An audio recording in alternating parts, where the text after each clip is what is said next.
Welcome back to Marching Health. It is early September and we are ready for another episode of 5 Minute Friday. So I'm answering your questions that you have submitted in the next 5 minutes.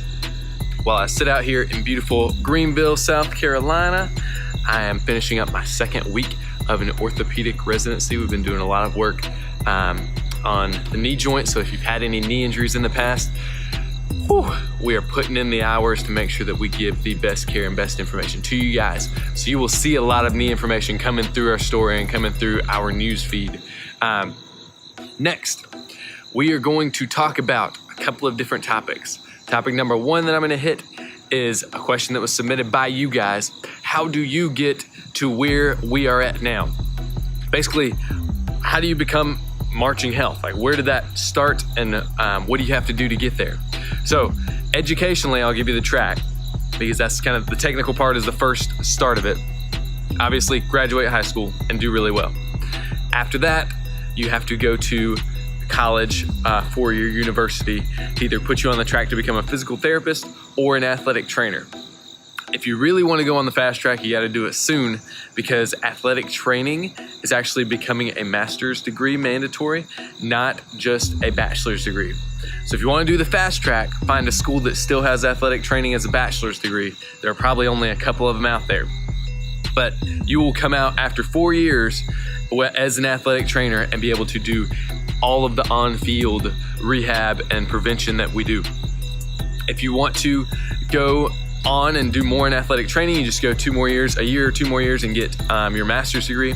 But if you want to become a physical therapist or a doctor of physical therapy like I am, you have to do your 4 years of undergraduate work, your 4 years of college. So I went to Clemson University, beautiful Clemson University, and then went on to the Medical University of South Carolina to do a 3-year Doctor of Physical Therapy program. So 7 years after high school.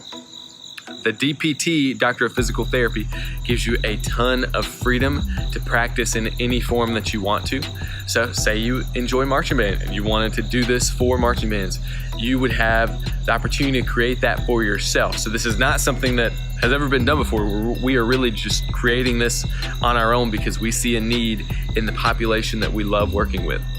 On top of that, I still work in the clinic on a daily basis. So it's not just me going and teaching marching bands full-time yet. Yeah, that is in the process. But I'm in a residency right now, which is after the 3 years of Doctor of Physical Therapy work. So I've graduated from the Medical University of South Carolina, went and practiced in a clinic for a year, worked on my skills and developed Marching Health. And now I am back learning even more for the next 13 months. A residency is learning in the field, so it's not sitting in the classroom all day. I go out into the clinic and treat and learn from the best of the best in the country. And I'll be doing that for the next 13 months. And that is giving me even more skills to be able to relate to the marching band field. So in the 2 weeks that I've done for residency, I've already learned, I can't even tell you how many things that are going to apply directly to what we bring to drum corps and WGI ensembles and marching bands from both a preventative standpoint. So I've got tests that we can do to say, hey, this kid is more likely to get hurt than that one. We need to intervene and do something for this person now so that they don't have such a high injury risk. But also just athletic work and improved performance measures. So doing different things to build up your body. Which leads into my next conversation. What is the best core work and the best core exercises to do to prepare for marching band? You got to start by thinking of the core as more than just your six-pack abs. The core is so much more than that. There's a lot of deeper abdominal muscles that are underneath the six-pack abs that give you more stability in your trunk. We really need to work on developing those.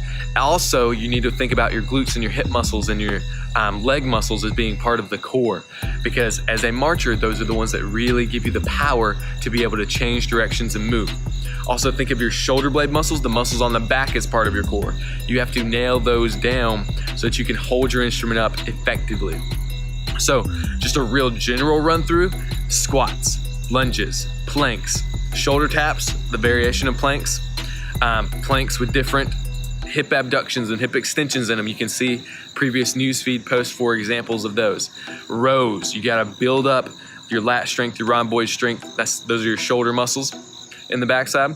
progress into pull-ups, progress into rows, lying flat and pulling yourself up to the bar. Build up this whole core from all the way from knees to shoulders, and that will make you a much stronger marcher. We're going to be releasing some excellent exercise content like literal workouts soon, so stay tuned for that. Thank you guys for tuning into another episode of 5 Minute Friday. Share it with your friends, get them on board, teach them the best way to stay healthy during marching band. Thank you.